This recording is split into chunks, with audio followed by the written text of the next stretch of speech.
to school with Ben, high school with Ben, and he came over and came to New York one time, and he's done various books. One is on how he spent $10 a day spending a year traveling the world. So if you want some lessons there's a book for that one. Actually, and Ben and I, when he came over, he stayed at our house, and we had some very extensive talks about Brazil, and he actually complimented me by saying that I know as much about Brazil as any American he's met. So others say that, and then other people say, well, Ted, you speak very well, you speak Portuguese very well for an American. Okay, so always kind of backhanded comment. I'll take them for what they're worth. Anyway, quick bio about Ben. He went undergrad at Phillips Andover, right? Yeah, or high school, Harvard undergrad, Wheaton Business School. Worked for multinational Brazil. Married a Brazilian woman, don't they all, you know, that always happens. Nobody's kind of heard that story, right? He did drop out of corporate life, now shares his time between Tiradentes and Minas Gerais and Miami.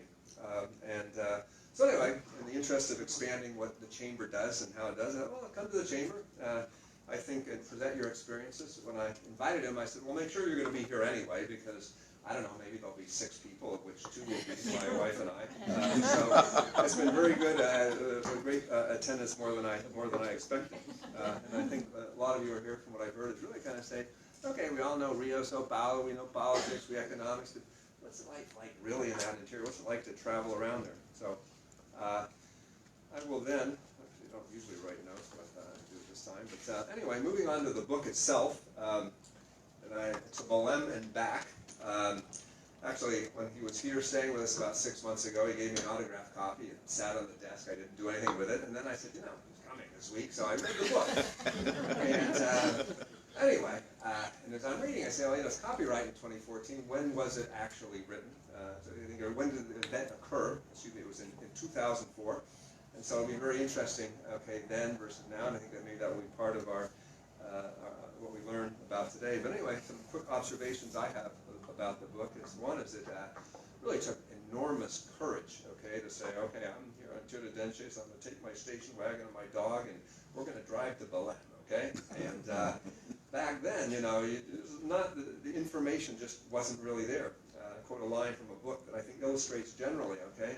What is meaningful travel all about, after all, other than overcoming the fears and hesitations that besiege us outside our comfort zones? I think as you read this, you realize what it is to face that.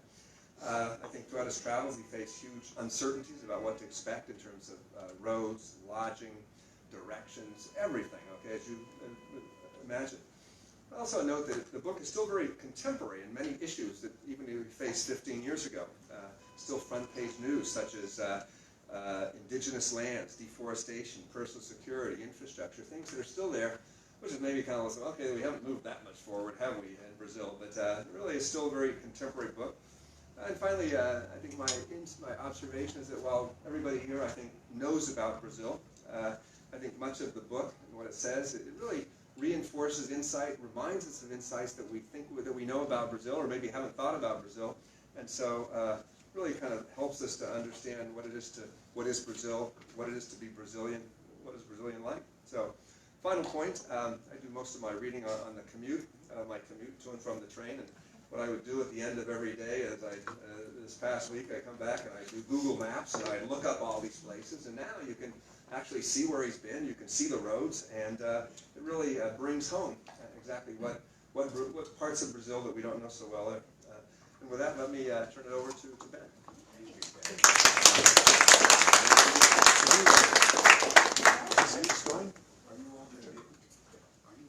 See, okay? Yeah, yes, we can see that. Well, I'm so honored. Thank you all so much.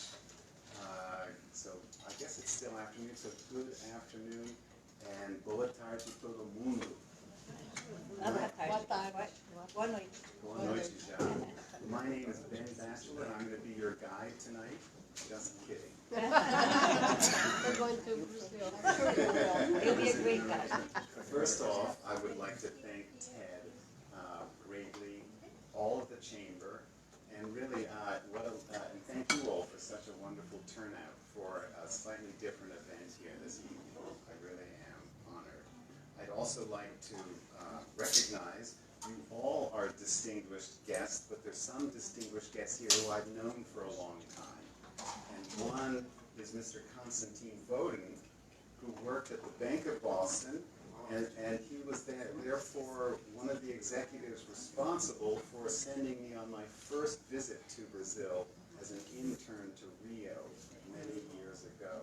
So if Constantine had not aided in that, I might not be here this evening. So thank you.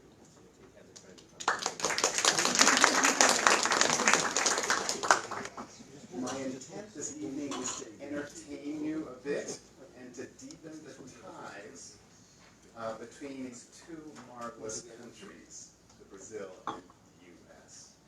We share many things in common. I'm sure a lot of you already know this. We are continental or near continental countries, a strong history of immigration, extremely friendly people outside the big cities at least, wonderfully creative, big enough cultures to absorb outside influences, and recently populism. So the question of this evening's talk is, how lost can a gringo get in the remote interiors of Brazil? And the answer is, very. Here's an English gentleman from a century ago named Colonel Percy Fawcett. In his case, the answer to tonight's query, how lost can a gringo get in the remote interior of Brazil, is terribly, even fatally. A few of you may be familiar with him. A decade ago, New Yorker writer David Grann wrote a book titled The Lost City of Z, about Colonel Fawcett's doomed adventures in the Amazon in search of the said lost city. Fawcett's once loony theory, now a century later being supported with each additional discovery, is that before the arrival of the Europeans and their communicable diseases, the Amazon jungle was in fact the seat of a large and relatively advanced civilization. So, there seemed to be a lot of renewed interest in the man. There was even a children's book about his exploits launched 2 years ago. His various explorations were in search of such evidences. Each trip brought back tales of daring do and endurance against terrible odds. The world waited with bated breath. Unfortunately, his last venture, with his son and son's best friends in tow, ended in disaster. No one returned. So in search of the lost city of Z, he became permanently lost himself. Here on the upper left, we have a Mayan-like rendering of the fantasy city. Next to it is the more Inca or Indiana Jones one with that big arch, a rendering of the entrance gate. On the right, in the middle, is Fawcett charting the remote Brazil-Bolivia border, a border that I perused in an other trip than this one. Knowing the risks, Colonel Fawcett left a written request saying if they never returned, under no circumstances should any rescue party be sent. Yet such was his notoriety that his last wishes were expressly countervened with over 100 explorers taking up and dying in various failed rescue attempts. The funniest travel book, bar none, about Brazil is called The Brazilian Adventure by Peter Fleming, the younger brother to Ian Fleming of James Bond fame. It is about one such rescue attempt which goes hilariously wrong in the early 30s. Here's a quote which captures his somewhat haughty, amused tone. Now, here's a simplified map showing Fleming's route. Keep in mind Bananal Island, over there in the middle, and the Araguaia River. As you can see by the line, showing how Fleming and his cohorts fled north to Belém, and Belém is at the mouth of the Amazon. Unlike prior rescue attempts, he lived to tell the tale. Well, no surprise here, so did I. Lived to tell the tale. Okay, now that I've established that what I've done and am doing in Brazil is nothing very special, let me explain a bit about this trip. You could even say Colonel Fawcett-like that I went in search of the seat of a large and relatively advanced civilization. Well, I found it, or it found me, I'm not sure, and wish to share my evidences. For a number of years, I worked out of Sao Paulo, South America's business megapolis. Several multinational corporations kept on transferring me to Brazil, no doubt each time in an attempt to get rid of me. Eventually, I gave up and stayed. Then, 9/11 occurred. Here are a few shots which I made it back for on the first anniversary.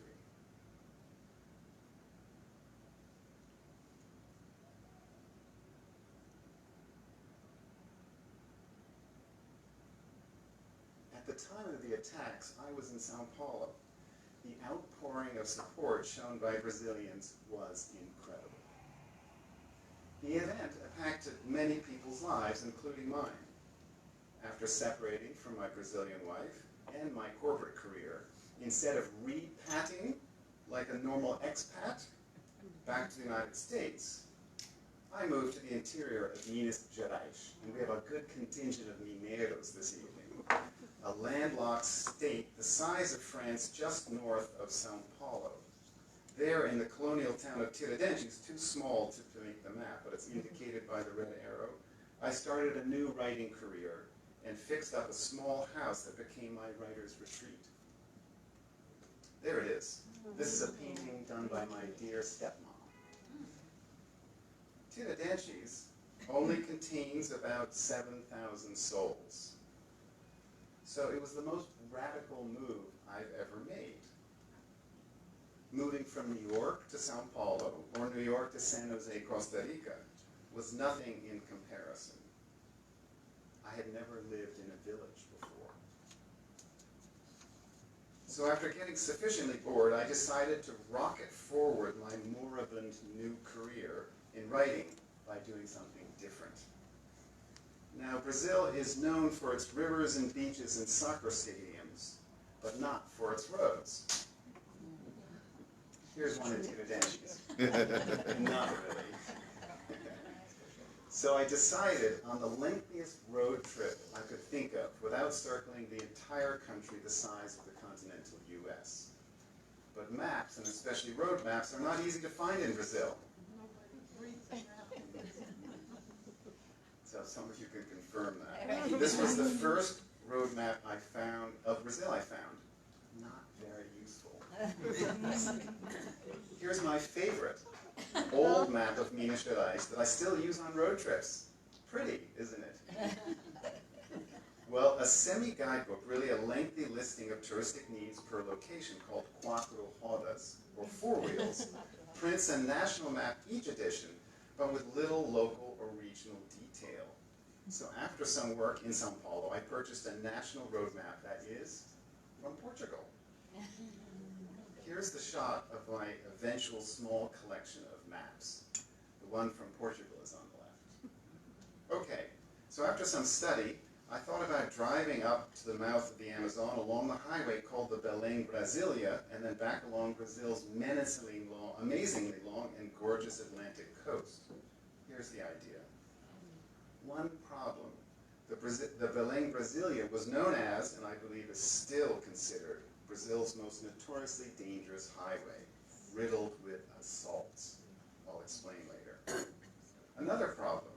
During my many years in Sao Paulo, and my several years already in Minas Gerais, I had only met or heard about one person to have driven the highway. Not a good sign. So I asked my ex-wife if I could take our black lab along, just for the fun of it. Naturally, she refused me flat out. She added conclusively that my trip was a crazy idea. Knowing my ex-wife well, I dropped the subject and asked again a month later. Okay, she said, but only for your safety's sake. Here's a shot of Atlas Boy sailing on a catamaran off the north coast of Brazil with me. So there you have it. I was to be protected by one of the gentlest and most baby-friendly dog breeds in existence, a Labrador Retriever. Yet other friends in Sao Paulo thought traveling with Atlas was a bad idea. Do you realize how much traveling with a dog will complicate things, they asked? Where will you stay? Okay, so here's a map of my entire trip. One last note before getting into it. While preparing, I visited an old friend in Tiradentes, a carioca from Rio, who was a born traveler. He had hitched around much of Brazil in his youth and motorbiked from Minas all the way to Tierra del Fuego in Chile. That's at the very bottom of the inset map. So I took my map from Portugal to his place to ask for some tips. It happened a distant cousin who worked for Petrobras, the national petroleum company, in the wild west state of Mato Grosso, was visiting. Good. Not one but two people who knew what's up and what's down. But when I explained what I intended to do, Marcos was far from enthusiastic. Our conversation went like this. You're traveling alone? Yes. Along the Belém-Brasilia highway? I'm thinking about it. Why? Let's see. You're fair-skinned, blondish, obviously a Gringo. Your Portuguese is okay, but that foreign accent is unmistakable. And you plan to drive alone on a highway famous for its assaults? I have only one word for it. Suicidal. Nothing Pedroca or I could say would dissuade Marcos from his assessment, which he repeated several times for emphasis, evidently enjoying the slide of tongue, the quickening sluice of syllables, punctuated with a bass finality, suicidal, suicidal. But since I'm not really like the next fellow, my reaction was, well, unconventional. Marco's dire warnings had the opposite of their intended effect, as a strangely familiar joy came over me that began as a faint stirring in my legs and turned into a tremulous smile across my face. For some time, I had been rummaging around for a crazy scheme to rattle me out of my lethargy, a debilitating sort of lethargy, born of a divorce and a career's end, that seemed to dog me no matter how long or hard I tried to shake it, and might have now finally stumbled upon one worthy of the name. How good at last to have a plan. The northern route it would be then, along the profoundly uncertain and wonderfully unpredictable Belém-Brasilia, for the road chosen should be every as interesting as the destination, if not more so. Okay. Let me put your mind to rest in one regard, where we stayed. Here's our best accommodation of the trip, also our first night out. And here's the worst. Just kidding. Okay, so here's one of my first pictures while on the road. I call it a truck stop Jesus, and honestly, I needed his help. Rest areas are still pretty nice, especially for kids. And how about this for some red, white, and blue in the interior of Minas? The first several weeks went smoothly enough. Minas, after all, is still in the most highly developed region of Brazil, the southeast. So finding places that accepted dogs was complicated, but not too complicated. Her neighbor, Goiás, directly to the west, is like a slightly younger, rougher Minas. Here's a highway shot in Goiás. The sign says, brush fires destroy life. Brazil is an incredibly spiritual country. I swear even some houses have souls. Here we are in old Minas, old Goiás, the colonial capital of the state. These pedicure ladies running a business from home shall have friendly and multi-complexioned Brazilians are. I don't know if this gentleman has his pants on or not. Only the television knows. Brazil is a waterlogged country with more water than any other, I believe. Here in another colonial town, some end-of-the-day fun with modern Icarus. And Atlas having some fun. here on the way to Brasilia. I thought the sign's place name, Cavern of Echoes, for an auto parts ad with Che Guevara appropriate. To prove I was there, here's a shot of the ultra-modernist capital of Brasilia. Here's Brasilia today. Just kidding. But, do you see the reference? This was the best roadside art of my trip. And you know, roadside attractions are a specialty of the American road myth mentality. Far north in Rio Grande do Norte. So a little history of the Belém Brasilia is in store. In the 1970s, the military government decided on a program of national integration, in part intended to join by highway formerly unconnected parts of the country, in part to employ poor northeasterners suffering yet another devastating drought. It was sold with slogans such as "Occupy it or lose it," and "Land without people for people without land." Here's the national map from Portugal that I used for the trip. You can see the trip route highlighted. What the map doesn't show are the symbols that the Brazilian Four Wheels map uses to indicate a highway in quote-unquote precarious condition, which was the condition indicated for a great majority of the Belém Brasilia. As defined by that map's map key, one defines the situation of the precariousness of a roadway based on the potholes in the pavement and by an average speed below 60 kilometers per hour. That was a good sentence of bureaucratese. Well, sometimes I found out the average speed was well below. So in northern Minas, I got my first taste of the Belém Brasilia. Only a brief 47 kilometers to break us in, to quote from my book. But what a 47 kilometers it was near the outset of BR 153, the dreaded Belém Brasilia. All of it marked in precarious condition. The potholes were so large, they were craters. The craters so gargantuan and treacherous and unexpected, I counted a dozen before losing count, that anyone in his or her right mind had to slow to a crawl. But there's the catch. Not everyone in Brazil is in their right mind. Indeed, a nation that idolizes Formula One champions such as Ayrton Senna, whose violent death, instead of dissuading, spawned thousands of wannabes, and a nation that often seems the crazy step-nephew of madcap Italy, where blind passing on mountain curves is child's play. In such a place, right-minded presumes a rationality that is, well, rationed. So it should hardly surprise that every other motorist appeared the caricature of the white-knuckled, crazy-eyed, grimaced-faced mental case about to cash in on an insurance policy to the hereafter. Not to mention the numerous recently derailed drivers who had descended from their vehicles on the dirt sides of the free-for-all way in order to change tires, mindful that a second flat in a row leaves you stranded. But what really startled me was something else.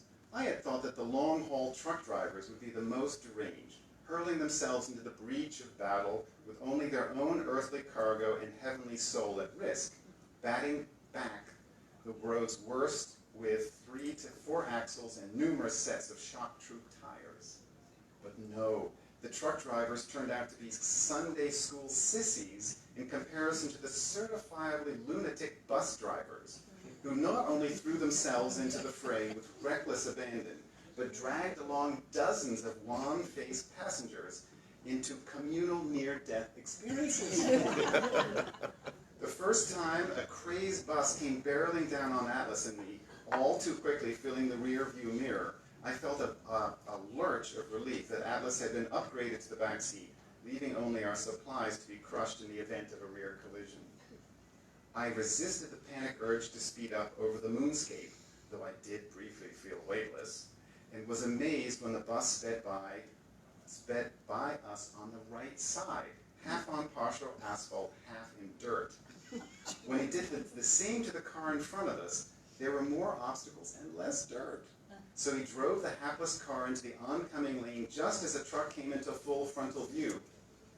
This was only the first of numerous pas de deux ballet set pieces interrupted by incoming projectiles, including one onrushing bus gone berserk, which drove the cowering car in front of us completely off the road. But here's the catch. Brazilians are generally a really, really friendly, welcoming, and fun-loving people, especially in the interior, away from the hectic cities and over touristed coasts. In fact, after visiting over 40 countries, I have to say that Americans and Brazilians, especially in the interiors, are the friendliest in the world. For instance, here are some Brazilians enjoying a national park, a favorite pastime. This one is Parque dos Veadeiros, one of the best organized national parks I visited in northern Goiás. What fun. Now, I promised some ethnographic research results. In Tocantins, Brazil's newest state, there's a town named Natividade, not far from the geographic center point of all Brazil. It is one of Brazil's best roadside attractions, an elaborate garden, as I called in a recent post, of cataclysmic faith. Dona Romana, that's Dona Romana seated, facing away from us, believes that her garden, built solely by her over 7 years, was mandated by God to secure the axis of the earth during the coming tribulation, when a huge comet will strike and, if it weren't for her garden, cause catastrophic damage to the entire earth. Accordingly, she's built a large barn for survivor prepper material. Not to boast, but years after my visit, Dona Romana has become famous in the most modern way. She's the inspiration behind a soap opera character named Mercedes in TV Globo's novela O Outro Lado de Paraíso, The Other Side of Paradise. So, after returning to the Belém Brasilia, as there were now no other asphalted options for going north, Atlas and I were soon driving into the Amazon rainforest with my two-wheel drive station wagon, something I don't recommend. We were on a quest to visit the formerly open Araguaia National Park, which occupies the top third of Bananal Island, the largest fluvial island in the world. Do you recall the map of Fleming's journey? 7 years after Fawcett's presumed death, there's Bananal Island and Araguaia River again. Coincidentally, it was also the area where Colonel Fawcett was exploring for his lost city and where presumably he died. The problem was that no one could tell me how to get to Bananal Island or Araguaia Park. No one in Brasilia, the nation's capital, no one at the national park, Dos Veadeiros, that I just showed you, only several hundred kilometers to the south.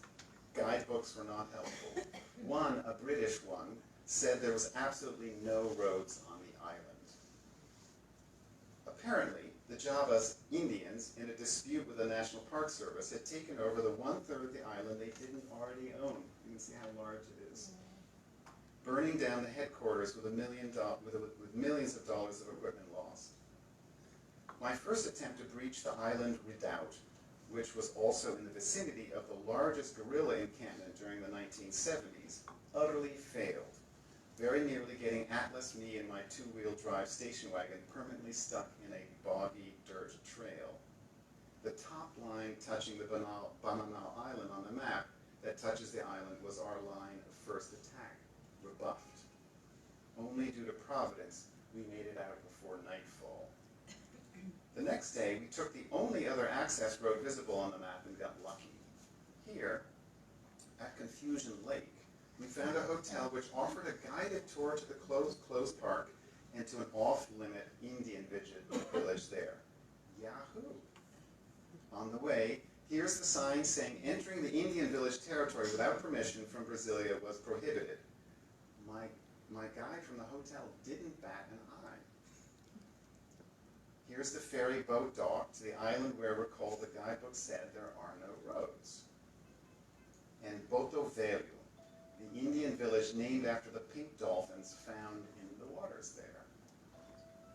Here we are, with the guide for my hotel, our Indian guide with his daughters who spoke no Portuguese. Well, I'm going to cut to the chase. We didn't end up here, a garden of homesickness, to translate poorly, Jardim de Saudades. But we did get on the Belém Brasilia at the crack of dawn, as due to so much of the highway in precarious condition, it was uncertain if we could make it to the next town in daylight. Well, we did have some potentially dangerous flats and an encounter with a bribe-seeking highway policeman in Maranhão who asked for Atlas's documents, and some mechanical issues with the car, and passed by dozens and dozens of potholes so large I came to call them trip breakers. But otherwise, everything was fine, and we managed to arrive in Belém in one piece. Even if my station wagon was badly in need of a tune-up, for instance, small saplings had during our jungle encounter near Banana Island disconnected some wires or something related to the brake pads. As you can tell, I know nothing about car mechanics. Here's a lovely shot in Belém, or a shot of lovely Belém at the mouth of the mighty Amazon River. What a relief it was to arrive in one piece in the self-described city of mangoes. Atlas and I got to visit Marajó Island at the mouth of the Amazon. The size of Switzerland, they say it's the world's largest delta island. There it is on the map. Taking Atlas was a challenge on the 3-hour ferry. The captain also sought a bribe, but dogs are great distractions. I used them to disarm some subjects, such as these 3 girls singing on our return to the port of Belém. It is a fascinating island with a surprisingly violent history, but you wouldn't know that from visiting it now.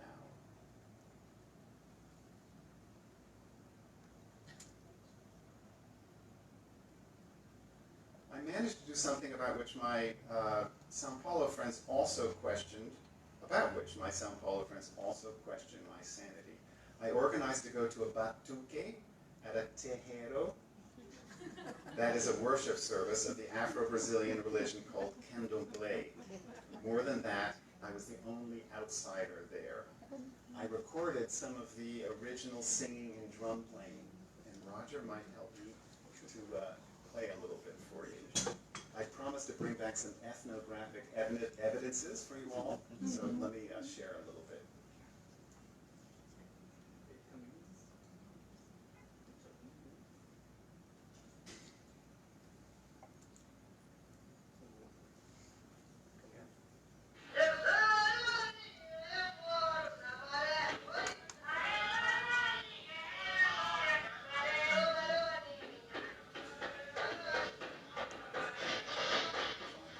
So notice the syncretization of religions, so common in Brazil. Here, Catholicism, Nossa Senhora, Our Lady, with Candomblé. Mind-altering drugs were used, but not by me.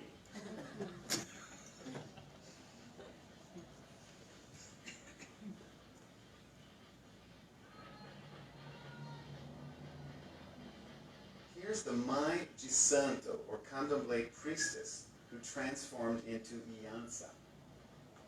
Here's my favorite shot of winding down in the back row. Thank you, Roger, that's good. Okay, so here are a few last Belém shots. I hope you're seeing what a stunningly beautiful country it is, and its people as well. I'm going to skip over much of the return trip via the completely untouristed highways of the North Coast. Why untouristed? Because the roads are virtually deserted and full of potholes. Imagine this outbreak multiplied a handful of times as far as the eye can see. That is why assaults are so easy and successful. There is no way to speed away from someone pointing a gun at you.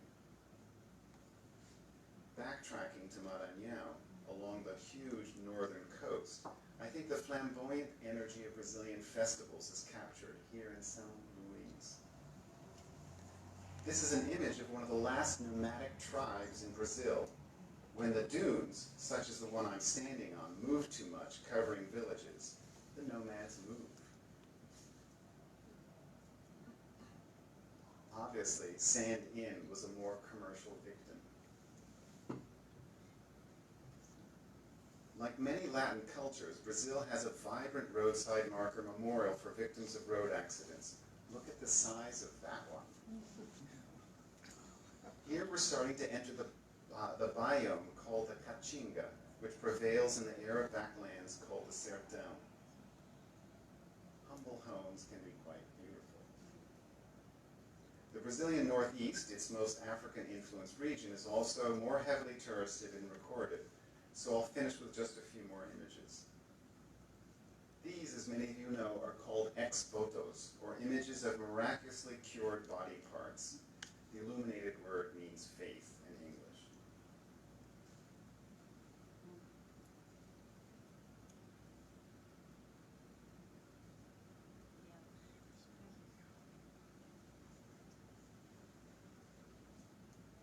Here, returning to my home state, Minas Gerais.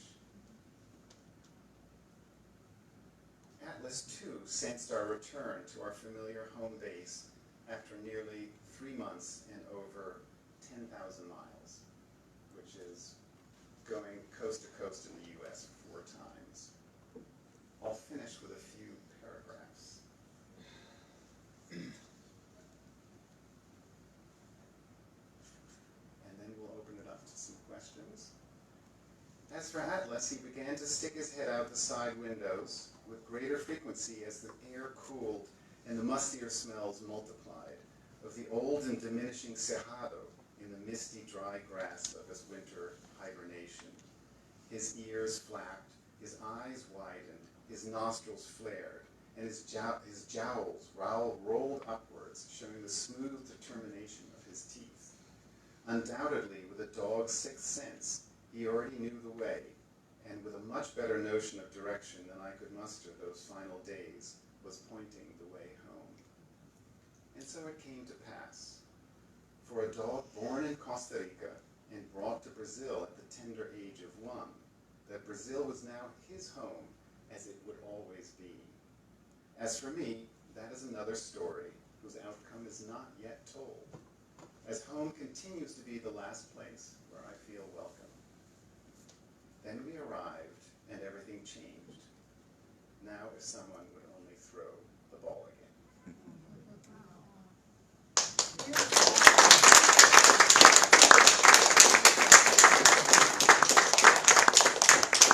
So I think I'm going to sit up here. Yeah. And I will be delighted to take any questions. I have one. Please.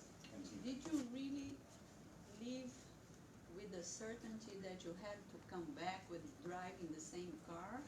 Or you you wondered if you really should sell the car and come back on a flight? Well, traveling with a dog, I did bring his crate, but traveling with a dog in a crate is not that easy on planes, particularly regional planes. So I really had to find a way home. But I liked your question because I prepared for catastrophic loss. I had taken lots of precautions. I had spread credit cards, documents, some cash in various places on my person and around the car. I had notarized and authenticated copies of certain documents, so that if I was out and about and important documents were stolen, that I would still be a legitimate person having authenticated copies. Essentially, I was prepared to lose everything except my dog. So that was the only thing that I would not. I realized that since I had gotten into this mess in the first place, I had a certain responsibility and would consider laying down my life to save his. So, thank you. Yes. Did you? I think in one of the James Bond films, he was given a money belt filled with gold coins to bribe his way out of a potential fix. Did you prepare for that inevitability? Say a highwayman would say, "Hey, what are you gonna do to let us through?" Yeah. You prepared to bribe your way, or Yeah. It's something I don't recommend for foreigners. But I've lived long enough in the country. I've actually been a total of over 25 years in Brazil. That you start getting a sense of how things work. And so I've been asked for bribes, and I've said no. But one time, some Rio highway policemen, when I wasn't forthcoming with a donation, they received a call on the walkie-talkie and sped off with all of my documents, passport, etc., card documents, and said, we'll be back in a little while. But I realized I didn't exist without any documents. I couldn't go to the next police station and say, hey. They knew to ask, who are you? But no, I did not. I mentioned one time, but I really was not asked for bribes with any frequency. And as a last resort, they asked for my dog's documents. And I have to tell you, actually, my ex was very smart. She had gone to the vet and gotten a health certificate. And it was updated and recent before the trip, because sometimes transporting animals from one state to another might require such a thing. And so I showed them his documents, and he was free to go. So, but I don't recommend it. One time I was driving, and I was driving too quickly, and it was in Minas, and Minas has reportedly the most honest and straightforward highway patrolmen. And inside the car's documents, I would sometimes leave a note, because if I lost everything, while down at the beach or whatever, I would still have a little bit of money along with the car documents to pass through tolls on the way back to Sao Paulo. Well, the highway patrolman, I'd forgotten about the note. He pulled out the document, and then the 15 real note fell out. He said, "What is this?" I was so embarrassed. It was not my intention. So, yes, ma'am. So, because you're traveling, because there's all these potholes, right? Mm. You can't travel at night.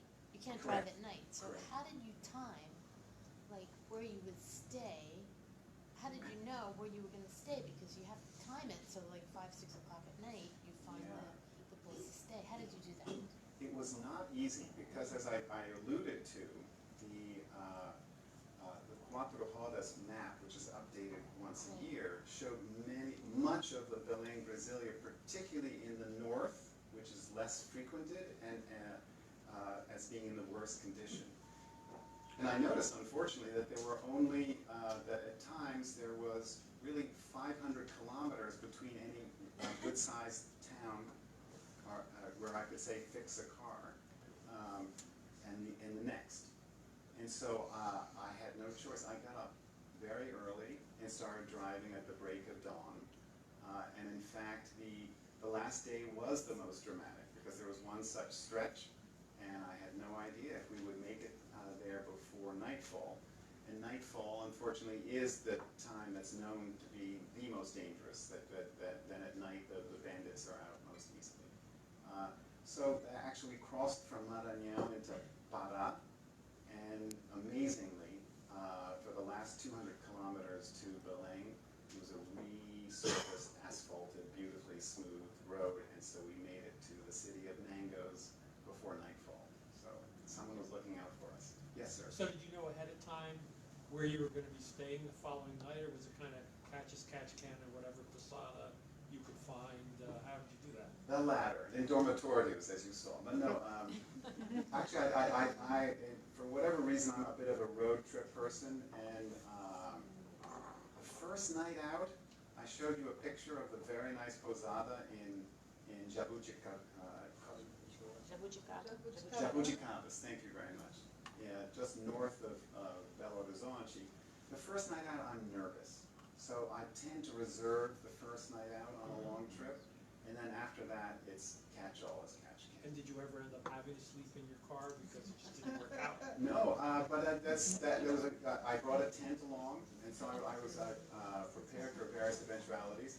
I will point out one thing. I mean, the kindnesses that one receives, particularly to strangers and foreigners in Brazil, is amazing. And so while my friends in Sao Paulo thought that I and a dog would have a really difficult time, my dog being a pedigree, a black lab, who which is not common in the interior. And he was born in Costa Rica, meant that we were two foreigners completely lost, hundreds of miles away from the coast where most foreigners go. So they took pity on us. So there were many places where they said, no, we don't accept dogs because people don't travel with their dogs in Brazil, so they're unused to it. Yet, being two lost foreigners so far away, they took us in. So it was actually, it helped. And to give you an idea, between Tiradentes and Belém, I only encountered two other foreigners during that entire, on the northeast coast, many more, but only two others. And they happened to be two Americans. One was a law student doing pro bono work in Brasilia from a university in Texas, and the other was an American married to a Brazilian, and they were showing the mother-in-law something, I forget where exactly. So it's one reason, and I hope the pictures tell a better story, because in my text I tended to make light of things and to have a little bit of fun. But the pictures, I think, show it's an underappreciated part of Brazil that is just not seen by many foreigners. Or Brazilians, for that matter. Thank you. Yeah, I know many Brazilians who will spend money to go to Disney in part because, well, the flights are actually sometimes cheaper to go to Orlando than it is to fly to the northeastern Brazil. And they're more confident that whatever money they pay, the quality of what they receive is more guaranteed. So in Brazil, you can get wonderful value for money, and then at the same time you can get a lemon. So it's more variable, but it's worth it. It's one reason why when I left the corporate life, instead of repatriating back to the U.S., that I decided to set up my tent stakes in this colonial town, because the adventures one can have in Brazil are terrific, and the territory is much less explored. The Instituto Moreira Salles in Rio was, at one point, it didn't work out, was interested in putting up a show just for that reason, that it's these road pictures, and most of these are pictures from the road or not that far from the road, are things that not many Brazilians see, or tend to, how to put it, they tend to look at other things. And I come with an American road myth mentality, so I value what you can find along the road. I value the roadside attractions. I like meeting people.